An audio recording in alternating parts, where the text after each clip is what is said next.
Hey guys, welcome to the podcast.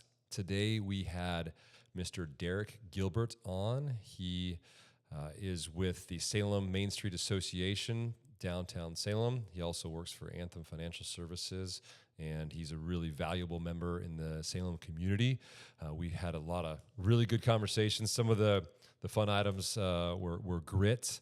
We talked about breaking down silos. We have some accidents we talk through and some of the challenges that gives you in life. I made a little issue with getting the wrong Mel. Hopefully you catch that, and you can call me out hopefully on Instagram or whatever social media handle you want to find me at. And we talked a lot about downtown. So hope you enjoy the episode, and happy Friday.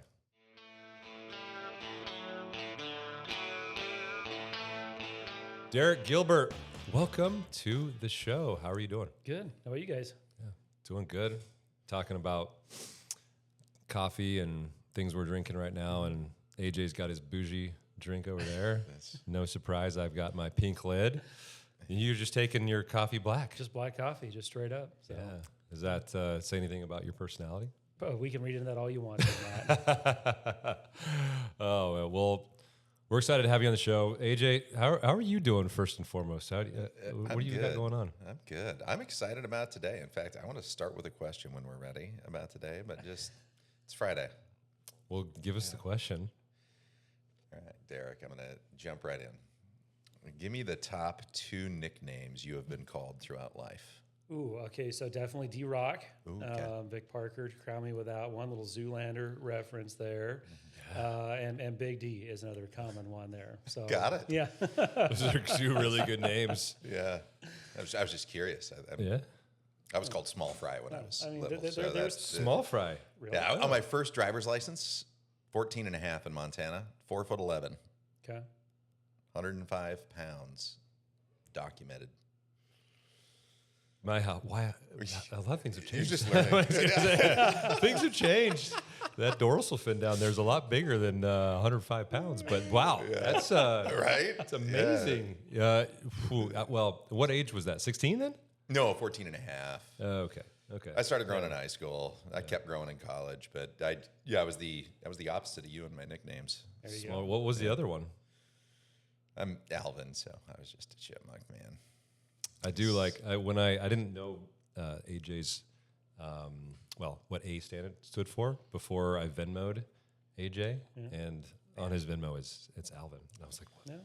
Whoa, I didn't know that, and I've been waiting to break it out. I hadn't break it out yet. That's my secret in real estate, by the way, is when they get mad at AJ and they try to write something at the state of Oregon, right? They can't find me because my license is Alvin. You're just Well, now everybody knows. fly itself. All 5 of our followers in the show now know. If you're looking for AJ, it's Alvin. Well, my nickname, I had a few nicknames because I'm Nat, and my parents decided not to shorten my name Nathaniel to Nate. I got called Bug a lot, G-N-A-T. So I would walk down the halls of high school, and people would be like, Nat Bug, what's up, Nat Bug? So I got called Bug a lot. Oh. Which was fine. I was fine with. And one of my good friends, his name is Jonathan. He used to go around all the time and go like bzzz. Every time he saw me, bzzz.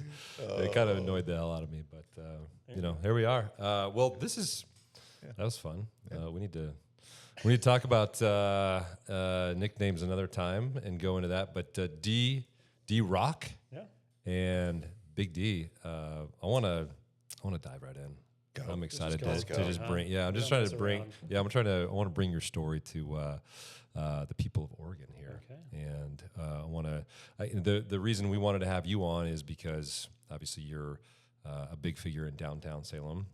You are running a bigger company, Anthem Financial Services here in town.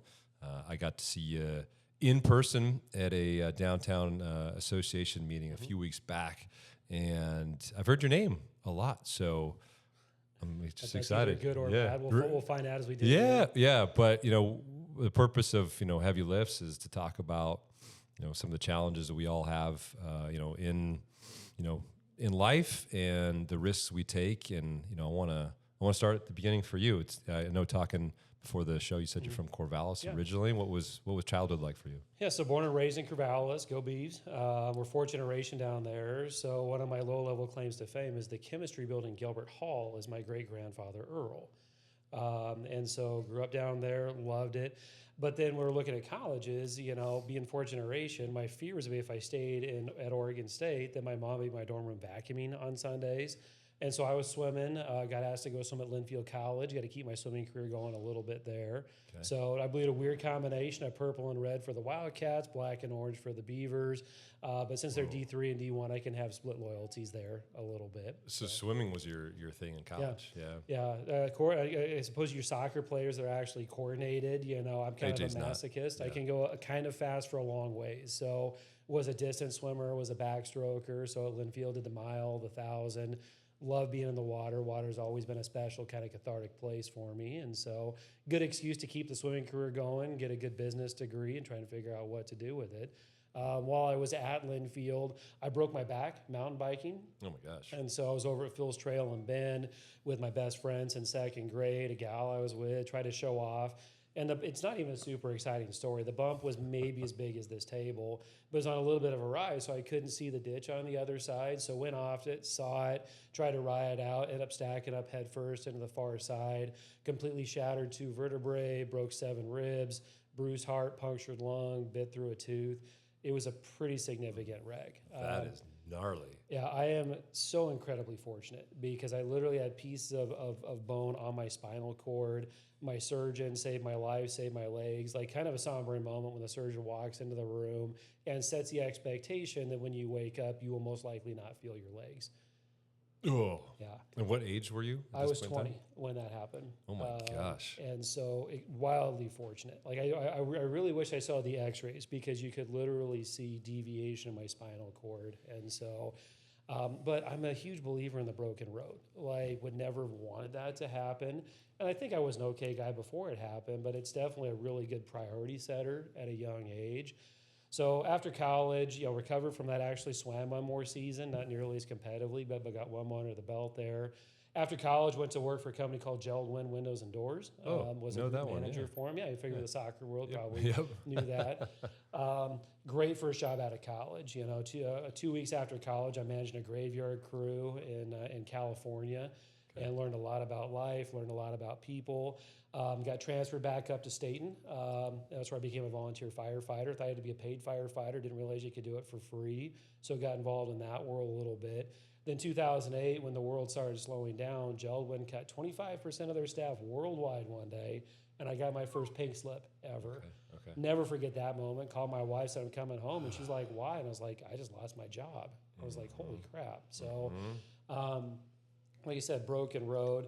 At the time, my wife was Jim Bruneau's general manager up at Willamette Valley Vineyards. And so I called Jim. I was like, dude, I just lost my job. You know anybody that's hiring? He's like, well, come on up, talk to me. We'll see what we can do. Ended up working in his warehouse when he saw the distribution company up there. It was a perfect situation. Like, hey, I know you're in a warehouse. Come help me clean some things up. Work for me as long as you want to. Ended up working there for about a year and a half. My wife and I got married up there at Willamette Valley Vineyards. But then saw that passion for firefighting and had opportunity to be a paid firefighter through a federal grant at Staten Fire that was an 8-to-5 job, try and recruit and retain volunteers, but also be a line responder, and felt so head over heels in love for firefighting. It was a passion, it was a love. But unfortunately, when the grant was drying up, we just didn't know if I was going to refund or not. And so got job offers at Portland Fire and Tualatin Valley Fire and Rescue that unfortunately got pulled away because of my fused vertebrae. Turns out there's a standard that's like a preoccupational health screen guideline, not rule, but one of the exclusion factors was fused vertebrae. Whoa. And it actually changed because of me. Another low-level claim to fame is that standard changed a couple years later because I passed everything. I did all the physical ability stuff. The doctor's like, this guy can go fight fire. The guy that fixed my back twice was like, no, he's totally good to go. But it led to a career change. So a good family friend who does what I do now called and says, hey, I think you could impact people at a different level, help people out with finances. So my wife and I did a lot of research, did a lot of talking, and decided, yeah, I think I can do this.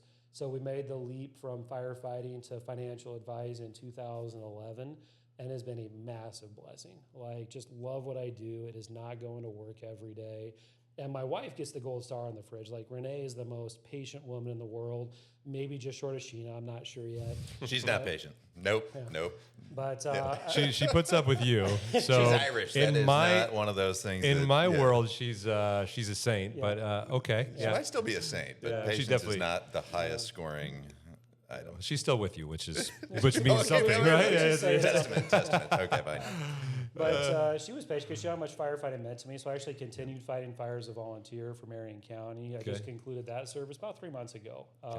Wrapped up just under 20 years of being a firefighter because my boys are 12 and 15. And it's going so fast. And we kind of looked at all the things we were doing. And it was a night a week for sure. I'd leave work, go to the fire station, respond on whatever came in overnight, go back to work the next day. But then I was an officer, and so the phone was always ringing and just not always as present I'd like to be. So we made the decision for me to hang it up back in June. And this summer was so much fun. Oh my gosh, spent more time with the boys, more time with the family. Still working on some of the time prioritization issues just because I like nonprofits, like helping. But this last 2 nights were just bucket list. My boys are both playing football, had amazing nights on the field, but just watching them grow as young men through a sport has been so much fun. So try not to miss any of that stuff, or as little as I can right now. Well, you just blew through almost all of my questions in your first 5 minutes there. I think you're going to have to go have a couple revisits. We're going to go back. We'll rewind the tape, right? We always got to look back at the tape. I want to go back to the accident because I feel like that is one of those moments in a life that can make or break you, right? You have this information from a doctor saying that you may never walk again, right? And you're 20 years old. Like I couldn't imagine having to deal with something like that when I'm 20. Like what was that like for you? Like, and how did it like set the table for your future moves? No, I think that's where, because I love what sports do for kids, right? And not just from a win-loss standpoint, right? Like the thing, I was just talking to my brother on the way up here because I'm seeing in my oldest son, Tanner, right now, like he's getting more confident and he's being more of a leader. He got kind of called out by one of his teachers who's a coach for being kind of an egghead. And I was like, dude, you're the captain, one of the captains of the team. Like you're held to a higher standard. So I love what that's doing for my boys. For me, that sense of distance swimming, it was like, it's only going to hurt for so long, right? So just keep going hard and things will happen. So when I was recovering, it wasn't, if it was never a question, right? It's just what I got to do. My mom was amazing. She kept coming alongside me because I had to move back in. I mean, humbling experience. Your mom is showering you at age 20 because you can't do it for yourself, right? And so having that humility and just that assurance, I'm a man of faith. And so knowing like, hey, it's going to be okay. Like I'm here for a reason. Who knows what that is? But just trying to plow through and just trusting that something positive will happen was kind of a good life lesson. Like when I started my financial advising career, I was at a company that you literally went door to door. So I have knocked on just about every door south of Mission Street in Salem. And people thought I was crazy for doing it, or they respected the work ethic. And it was kind of the same thing, right? Like it's a numbers game. If I just go out there and just push and hard and try and do the right things, something good will happen. And just having to have that trust. So like I said, I would have never wanted to have like, hey, I'm shattering my back. But the things that I've learned from it and carried it the last 25 years have 100% shaped who I am. I'm curious, have you ever had an accident in your life that something like to that degree?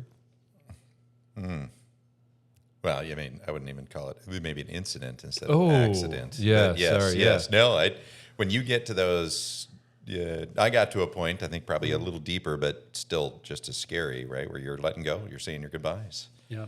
And when you hit to the point of saying goodbyes and being ready, and then you come back, your perspective is different. For the good. You scared the heck out of all of us, dude. Yeah. We were deeply worried. Thank you for still being alive, by the way. Hey, high five to that. Yeah, right? You too, Hell Mr. yeah. Bike Wreck. I mean, I think between the three of us, we've all had different challenges in our lives. We were just talking, I had a triathlon, a biking accident that was, quite traumatic in many ways. Fortunately, as it compares to you, not life-threatening, but certainly, it does put things in perspective about life and, putting the next step forward, right? So, like, from that perspective, like, it sounds like you're a a distance athlete with swimming, and I think that's a good metaphor for like a lot of what we've, we do in real estate, right? With these long-term projects and our heavy lifts. And so like, I feel like that would have been an experience for you that really set the table for your passion and what you're doing now. The door-to-door stuff is interesting to me because I used to run a painting business when I was in college, and it was the first time I had to go door-to-door to drum up business. And the lessons learned were incredible. What did you learn when you were going door-to-door for your financial services company? Never assume and never give up. Like big time. Like when I was trained, they're like, don't ever judge a book by its cover. It's kind of funny because I can distinctly remember certain interactions, and I went up to knock on this one door, and the weeds were as tall as my waist. There was tinfoil on the windows. Started talking to this dude, and this day he's one of my biggest clients. Like, just doesn't spend money, even though I try and get him to. And so never assuming, like, especially here in Salem, right? Yeah. Like, most people don't know that professional soccer player Nat Borchers is chilling at 45th parallel right now. So there's a lot of really quiet, unassuming, influential, and significant people in Salem, and I love that humility. And then never giving up. Like, I'll never forget the first day because the firm that I was with, amazing training program, give you all the right things to do. And so I roll out into South Salem, my first day to go knock on doors in my suit and tie, first door 8:30. I got shot down every single door I knocked on for the first 5 hours. Hard. Like, just ugly. And I'm literally writing the script in my head of telling my wife I failed on the first day. I'm never going to make this work. I stopped in that McDonald's on South Salem to use the restroom, backed into a post on the way out because I was so distracted. I mean, and then the next door after that, I got my first yes. And then I got one more. And then all of a sudden, I'm blessed to have this amazing job that I love. And it's taken a lot of work to get to, but it was 100% worth it. So just another testament that anything worth having is worth earning. And so I'm not the smartest guy out there, but I will work hard and try and do the right things, and hopefully that'll get me where I want to go. What I've heard on previous conversations, right? Jacob Espinoza said something a little different, but for you, someone who fiercely advocates and believes in you seems to be like a common seed in those who do great things. You're willing to take bigger risks when people fiercely believe in you, right? Fiercely advocate for you. And so, my hope is like, how do we as a community step together and fiercely advocate and believe in everyone, sure, but in this community, right? Like, how do you intentionally focus that belief in an area that is going to help produce a better Salem? And, from a grit standpoint, a lot of the things that we just roll our sleeves up and do come in moments of either survival, right? Moments of transformation, right? Something happened and I'm transformed. But in this society where we're at right now, I see some of these younger people say, well, I don't even know if I'm ever going to afford a home. I don't know if I'm ever. So like their belief in what they can accomplish is being reduced. And I'm like, well, is that part of what's bringing Salem down? Is it literally just belief? And how do we just change our glass half empty to glass half full? And go all Ted Lasso on this thing and believe, baby. Like, how can we have that little believe up there that we can knock on the top of the door in every household in Salem? Because I think that really is, a little grit, a little hard work, a little effort starts with belief. Yeah. I mean, that's kind of where, the holiday parade came from is I went out to Boise in early 21. And I know Boise always gets picked on as the perfect, so I just want to stack on like that. But I hadn't been out there since I was a kid, and we're walking around, and it was clean, and it was vibrant, and it was energetic. And you came back into Salem, and you come through Portland and come past some of the downtown stuff when it was at its peak of frustration. And I was literally, I'll never forget, I was on my computer Googling houses to buy in Boise and calling some of my friends and being like, we're either moving or we're getting more involved. And I'd really rather do the latter, so what's the best way to do that? And that's what led to my involvement with Salem Main Street Association. And Jim Vu came to me with this picture one day of back in the day on Liberty Street, they used to hang a Christmas tree over every intersection on Liberty Street. Well, I'll show, I don't have it here. I'll show it to you guys later. But it was just this just reminiscent, warm, fuzzy, Christmas story kind of picture. And we're like, how do we redo that? Because one of the purpose of the parade and the lights downtown is twofold. One, I'm Clark Griswold. Like anybody will tell you, that's my favorite Christmas movie. We love Christmas, my favorite time of the year. So one objective was to make downtown Salem feel like a living room, warm and inviting. The other was, how do we drive small business, right? Because in that moment, the restaurants were getting crushed. No one was coming downtown. And so like, okay, how do we marry those two concepts together? So Jim Vu and Angie Yvonne and I were like, hey, let's get some lights. Let's do a parade. And it just kind of came out of nowhere. So your concept of grit, like I never ran a parade. You know, I've lit the heck out of my house at Christmas. I never hung lights downtown, but we all just kind of stacked hands and said, hey, we can do this. And fortunately, Jim knew how to navigate the city. Angie was super organized. I was just kind of the Energizer bunny of just like, again, let's knock on a bunch of doors, make this happen, you know. And it started out with a 4-block parade and, you know, a couple, maybe 1,000 people, 2,000 people. The next year we were guessing 15,000 people showed up. Wow. And now we're planning on that or more. But the purpose was, hey, let's get some people that are on the fence on downtown. The ones that we've made peace the fact that people are just like, we're never ever going downtown. That's not our target market, right? Yeah. People are like, gosh, you know, we want to go back downtown. We're just not sure about it. How do we provide that gateway for them to come down and remember how cool downtown really is? And so that was kind of the genesis of it. And now it's grown bigger than any of us ever thought it would be. You know, we've got 2 MC booths. We've got one of the things that made me happy is courtesy of a major donor who just wants to remain anonymous. That big Christmas tree on top of Dino Venti's building, that was all private dollars. We wanted to have a tree that moved and grooved. There's 15-minute shows on it. It's set with music. Buying a 30-foot all-LED Christmas tree, that made my Clark Griswold heart grow at least 3 times right there. But again, just trying to create that warm living room feel to make Salem special, create some memories, but also try and help some of these businesses that are struggling. That's where all that came from. What was the outreach that you guys had to do to make that happen? Because I look at, you know, kind of some of the things that we're trying to do downtown and the groups we're organizing with Stack, you know, and some other leaders that are downtown who really want to see downtown succeed. Yeah. Like, how did you guys do your messaging and get the word out that this was coming? And I mean, obviously 2,000 to 15,000, that's a big jump. Like, what was your like marketing plan? Well, that's the first question first. So getting connected, the challenge became the opportunity big time. So there is nothing consistent currently in downtown, as you guys are probably learning. So like the light posts and they're still in front of Vinny's as they're working on streetscape. For some reason, people went through and rewired them from 220 to 110. So we're looking at this, this is going to be super easy. Just plug in right here until you plug in the light. Nothing works because it was the wrong power. So the first year was the most MacGyvered process ever of literally like the lights on top of US Bank. We had to go from Taproot over the alley and down to the tree. The stuff in front of Jackson's Jewelers is from the roof. Across the street, same story. So we had to make all these connections just to get power and figure stuff out, and then working with the city. And I will say for the city, it was the first experience where the answer wasn't, how do we not do this? How do we make this work? Like, I'm sure you guys worked with Sri Wargren when she just retired, and bless her heart, she walked alongside us and was like, oh, you know, that building owner, here's this is, who's who you call, here's some of the things you're gonna have obstacles with trying to get this done. And so trying to build that network, at least with the downtown community, was just how the heck do we make this work, you know? And then as it grew, it was just old-fashioned marketing. Like the first was kind of seed. Buddy the Elf was absolutely instrumental in that. So Corey Jenkins, hopefully there's no kids listening, is Buddy the Elf, and he embodies that spirit. I mean, he goes so far as he literally has little things of maple syrup up his sleeve.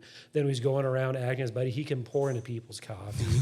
And so it was just kind of this natural magnet to make it not just a parade, but fun, inviting. One of the decisions that was made by Angie or Jim was to get snowballs. So they literally he has a snowball fight as he's going down the parade. So again, trying to capture that nostalgic Christmas feeling with that, it kind of naturally marketed itself. And now we're a little bit more intentional with making sure that neighborhood associations know about it, reach out to specific groups to offer them participation in the parade. It's intentionally named the Holiday Traditions Parade, not the Christmas Parade. Because now we're kind of talking before you got here on I don't need or want downtown to be an echo chamber, right? Like it's got to be diverse. There's got to be different beliefs and thoughts and things. Because if it's an echo chamber, then ultimately we'll fail. If we were a collaborative unit, that is going to do better. So that's why we intentionally called it holiday tradition. So we've always had a Native American presence, a Hispanic presence, and we absolutely love that. So hey, whatever your tradition is around that time of year, come share it with us and let's learn from it. I feel like that's good timing for AJ to open up his La Croix. Got a dream here. Yeah. What do you got going on up there? Got a dream here. All right. So, A, thank you for your efforts. B, thank you for being the stand-in plan Thank B, you. the elf. Right? Yeah, but you work too. The right size, right fit. You can do this. No, I think this is going to go back to just what are the things we could do today, tomorrow, to transform Salem. And I like where you say we want to make it a living room, right? We want to make it warm and inviting. And I think what I'm trying to battle down right now is we each have like our own battles. And you know how much energy and effort it takes to put on that event. And it's a big event, but there's a lot of events happening, right? Between the Grand and the Elsinore, right? And we're all in these like silos. Come to mind, come to mind, come to mind. And even as we were planning events, people were like, well, no, there's this neighborhood thing on this day, and there's this on this day. And then sometimes you don't know until after you throw the event, right? And had you known, you would have stopped. And so for me, I'm like, well, how simple is this? Like, how do we not have, and let's, whether it's part of the downtown or a different medium, a Salem events page, right? A calendar that's just a community calendar that you can literally upload your stuff into. That's the old school, small town, right? What's coming up this month in Staten. I love it when I get to read that. And the issue is, well, what qualifies and who's the filter and the brain damage and all those things. But between, Chris, if you're listening, between AI, I'm sure you can figure something out, and like outside submissions, I would love to quit having us all in silos. It's not business versus this. It's not small, it's not families or small business or these people. It's just the Salem community. Yeah. And what's the Salem community or the downtown events calendar? And I think that's one of the best things we can do is have a centralized communication of like, here are the reasons to come downtown again. Here are the many reasons, right? And here's next week's reasons and the following. Yeah, I think Travel Salem's working on that pretty hard right now. They've got a pretty robust website with a lot of things that are posted on there. It's really interesting because I think both you've been involved with the Salem nonprofit community enough to know that there's crazy silos sometimes, right? And it drives me nuts just from an efficiency standpoint of why do we have similar organizations doing similar things, but we've got executive directors, CFO, all the things. So trying to break down those silos and realize we do better if we work together on that and trying to check the ego a little bit. And Ron Hayes was a huge mentor to me earlier on in my nonprofit ventures, and he had the Unilever concept, right? Like how do we reduce those redundancies and open up doors? Because if we do that, then we'll all thrive. I mean, Salem has the blessing and the curse of having the most nonprofits per capita, if it's on the West Coast or Oregon, but there are so many people doing wonderful things. But how do we not do that risk of detracting from others? And, donor fatigue, volunteer fatigue is a real thing. I mean, we've got some amazing people in this community that give a lot of money, but they get asked every single day to give money. So how do we make sure those dollars are being used efficiently as possible, not just for that organization, but for Salem as a whole? And if we come up with the answer to that, we can all probably retire. So. Well, I think where we're headed is it reminds me of a famous movie you guys probably both know called Braveheart. Remember Braveheart? Oh, yeah. There's a moment in that movie where Mel Brooks, his character, is trying to unite all of the clans in Scotland against a common enemy, which is the English, right? And he gets everybody together and he's getting pressure from here. And one of, I think it was Robert the Bruce says, unite us, unite the clans, and just reaches out his hand and just boom, and I feel like that's something that we need to do. I think like with Salem Salem Main Street Association, like that needs to be like, working in lockstep with what we're doing with Stack, right? We started Stack as a group just to say, look, we want to bring positivity to downtown. We want to, we do want to work, as a group together, but we want to include other people, right? We knew you had a group. We knew there's others that have groups. And it was like, how can we make a positive impact? Well, we don't want to bring any negativity to this, right? Because it's easy to blame this, and this. But how do we get the leaders together for each of one of these groups and say, look, can we be on the same page, right? Can we work together? Can we support your events? You can support our events, right? Can we get a common calendar? Like, how do we do that? Like, who should we talk to do that? Obviously, you're a person to talk to. We're people to talk to. Who else do we talk to in town that's important? Oh, obviously you had TJ on. Like, he's a huge connector of people. Sam Skillern, even though he's by definition retired from Salem leadership, he's a huge connector of people. I mean, there's a few lightning rods throughout town that I'm very grateful for and that are willing to mentor people. And so, and I got wildly distracted because all I saw was you with a big blue bolt across your face riding through downtown, uniting us. Like, if you don't have your Halloween costume yet, Nat, that could be a good one for you. He's got the kilt, I'll tell you that. I do have the kilt, and we do have an idea for murals that does have a lightning bolt, which would be kind of fun. But I don't know that I'm the right person for that. I do know that as a group of leaders. I feel like there's a positive energy happening in Salem right now. I've attended city council meetings. I've attended that Main Street meeting the other day, and I can definitely see there's a lot of conflict going on, but there's enough voices who want change. Yeah. That I think that there's something special happening right now. Yeah.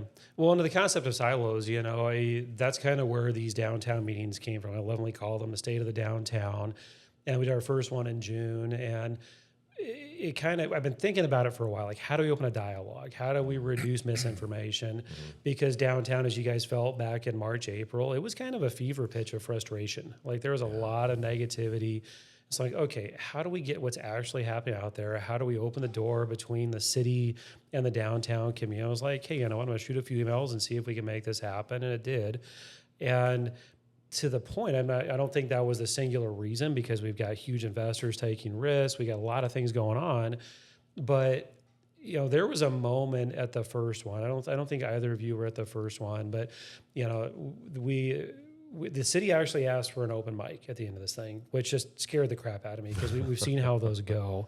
But the first one, I firmly believe, was a huge catalyst, because one of the gals from Bentley's got up there and she was crying, and she was like, I wasn't going to say anything, but I just feel compelled to.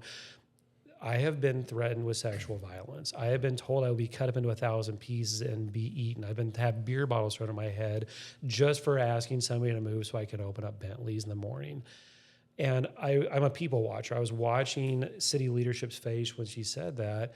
And I think it was the first time it truly humanized them. Like, they know there's an issue, right? But to actually see not just the business financial impacts of that, but to truly see how it was impacting people. I have thanked that lady 14 times for being willing to be so vulnerable, because I think it so humanized the issue.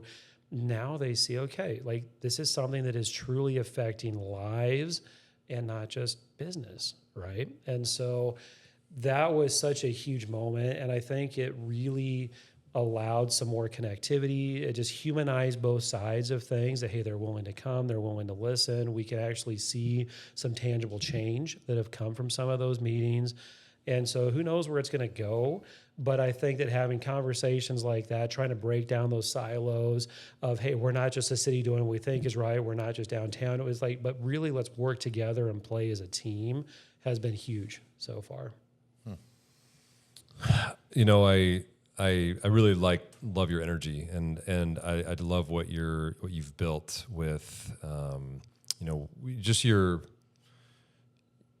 commitment to Salem. What would be one thing you would like to see different about downtown Salem right now? If you could wave your magic wand, what would be one thing that you would change? Well, one, I'm fortunate to hear you guys and hang out, which is super fun. There are so many people that are making all this stuff happen. And we've got a super engaged, active board.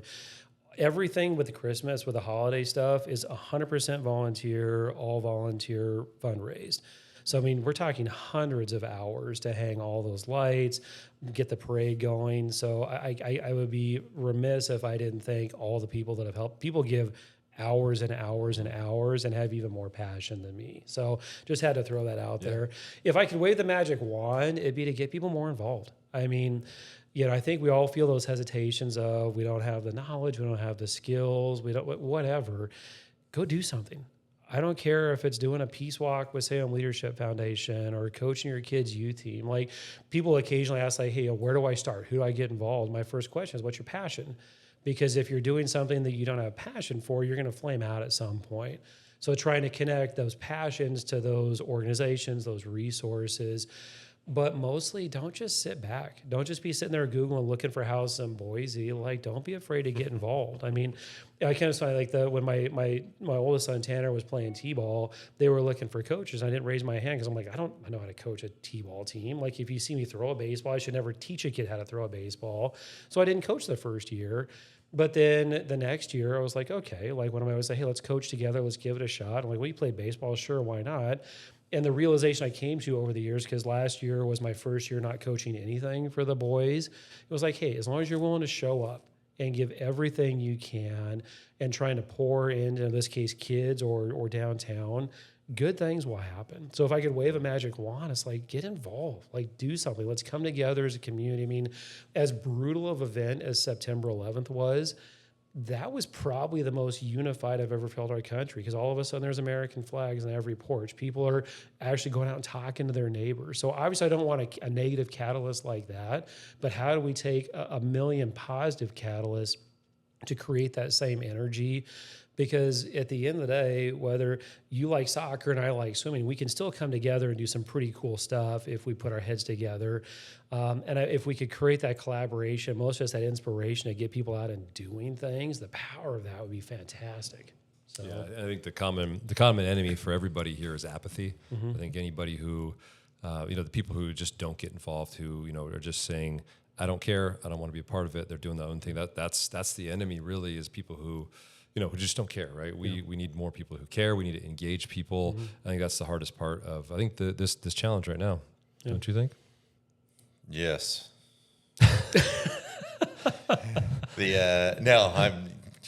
It's a heavy lift. That's all I can say. It's a heavy lift. It requires a community to come together.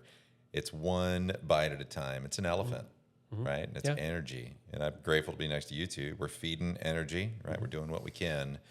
If there's one thing I've learned that's a parallel, is a new restaurant owner, newly to the restaurant industry. And I think the element of consistency is huge, right? Like, if it's just one-offs every once in a while, that'll work on the one-offs. We were at Nashville this weekend for our first kid-free vacation in way, way, way too long. And I was just floored. Like, there was always something going on, right? And not to say it need to be Nashville, but if there was more consistent activities and more reasons, eventually it becomes the pattern, right? So it's kind of that if you build it, they will come.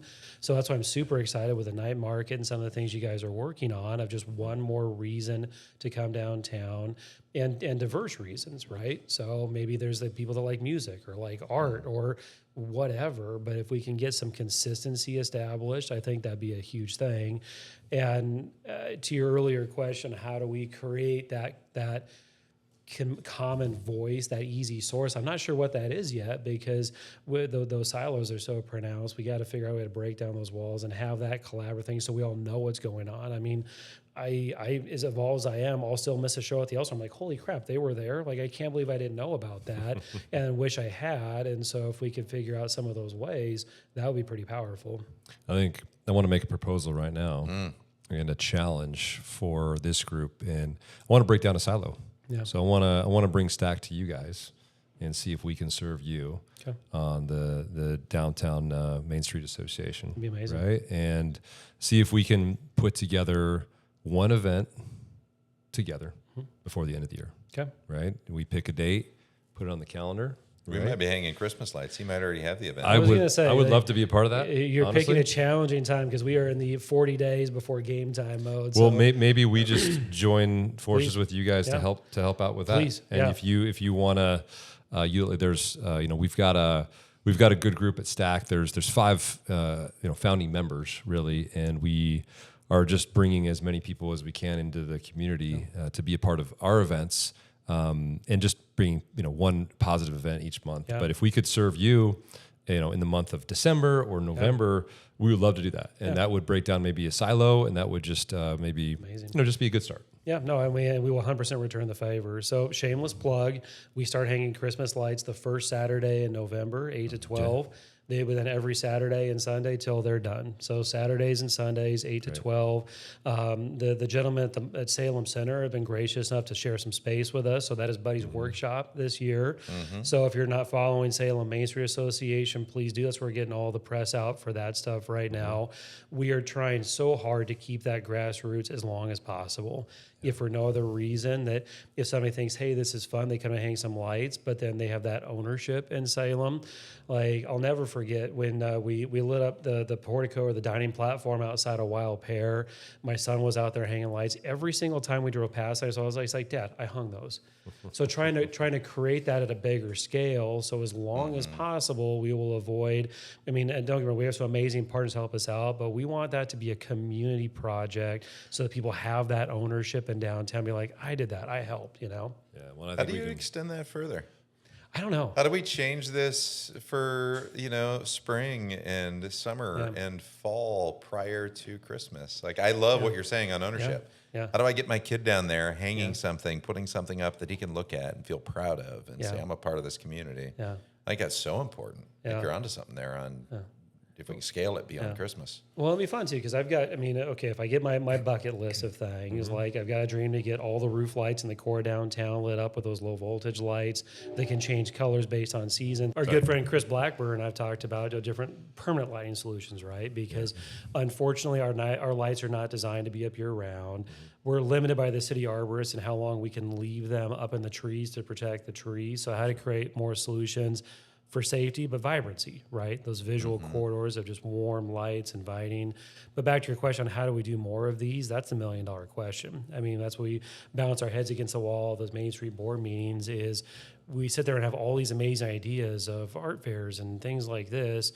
But then how do we get the volunteers to support that? Because like I said, Main Street is all volunteers, and you run risk of really good people of burn them out if you ask too much. So how do you find that balance and then get more people involved to carry that load, that heavy lift?